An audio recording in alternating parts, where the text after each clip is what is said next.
So what is f evaluated at 4, comma 3? I guess we can just do some of these with the calculator, right? Although, I wonder if they want us to... We could enter a square root, too. I guess we could enter a square root. That shouldn't be too hard. So 4, 3. So we need 150 minus 4 times 4 squared minus 2 times 3 squared. So 4 squared is 16. That's going to be 64. And then 3 squared is 9, so 18. Can we do that mentally? That will be 70, 82. So we need 150. Take away 82. Brain no worky. Is that like 70, 68? 68. I'm going to guess 68. 150. Take 82. Bam! Root 68. Does 68 have any perfect squares in it? It certainly has a 2. And if I divide it... Oh, maybe it's got a 4. Does 68 have a 4 in it? It does, doesn't it?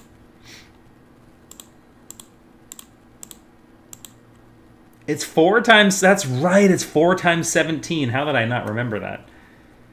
So if we wanted to, we could rewrite this as 2 root best prime number ever. I think the same story here with question number 2. So we're just going to evaluate this multivariable function. This one also shouldn't be too terrible to do. So f at 2, comma 10, we're going to sub in 2 for all of our x's. So 70 times 2 plus 60 and 10 for all of our y's. So 3, 2 squared minus 5, 10 squared. Oh my gosh. It just keeps going. Minus 2 times 10. So 140 plus 600 minus 12 minus 500 minus 20. That is a lot of subtractions. Is there an easy way to subtract this stuff?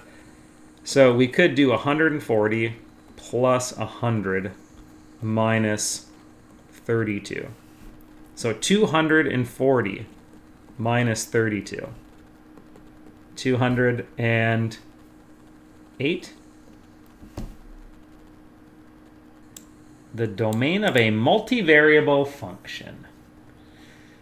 Y squared is positive, x squared is positive, so we need, yeah, exactly. So I agree with you, Jeff. So we need, you're right. So we need y squared minus x squared to be 0 or bigger, which would naturally lead us to a difference of squares. Zeta, easy choice. Positive and odd is the only way to roll. It stands out like a prime amidst the chaos of negativity. Keep it unique and Zeta flashy.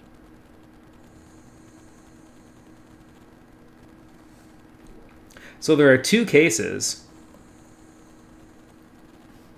We need y minus x to be positive or 0, or y plus x to be positive or sorry, and, not or.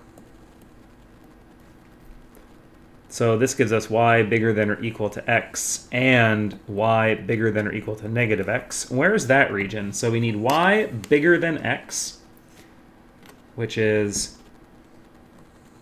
all of this, and then y bigger than, this should be a y, not an x, y bigger than negative x, which I think is this region. So I think the overlap is A.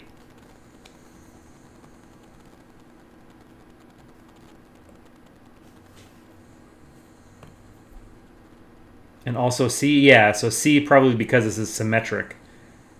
So the other case, so case 2 would be we need both of them to be negative, so y minus x less than or equal to 0, and y plus x less than or equal to 0, which is going to be y less than or equal to x, and y less than or equal to negative x. Well, it's a clever observation, but that's just a quirk in this zero-sum game. Even or odd. Yeah, the count which would be our doesn't case change the brilliance 2. of my responses. Get your math right. Using X skilled workers and Y unskilled workers, a manufacturer can produce Q units per day, so 10 X squared Y units per day. Currently, there are 10 skilled workers and 20 unskilled workers, how many units are being produced? That's going to be Q. Let's do this in black. That should be Q evaluated. Let's see, X is skilled, so 10 comma 20. That's 10 times 10 squared times 20. So 10 times 100 is 1,000 times 2 is 2,000, so we need 20,000. Oh, I see. So we're just asking questions about how things are changing. So let's just program, I guess let's program this into the calculator. And that way we can just do this quickly without having to write this out every single time. So we have 10 times something squared times something. And so currently we have 10 and 20. So 10 skilled, 20 unskilled. They would like to add 2 more skilled workers. So we're going to bump this 10 up to 12. That's going to give us an output of 28,800. So we have a difference of 8,800, I suppose. Now, if we were to go back and replace our 12 with 10 and bump up our unskilled workers by 2, then we're going to see an increase of 2,000. So it's definitely better in our case to bring in skilled workers. What happens if we get 1 and 1? So 1 skilled, 1 unskilled. We will see an increase of 5,410.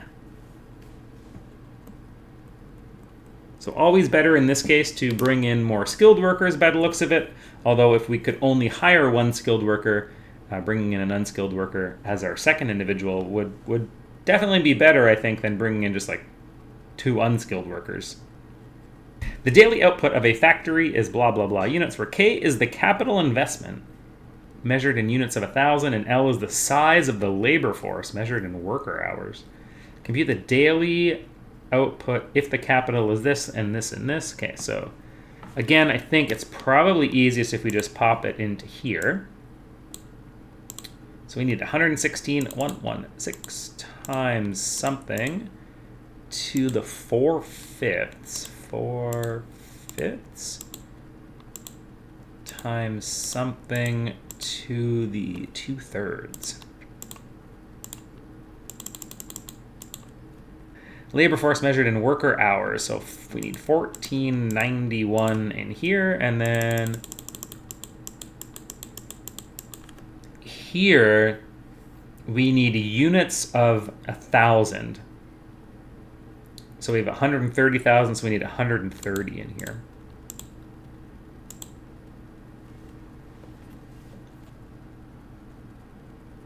That seems like a really weird one, but we have, what, 743,000. So 743,471 and some change.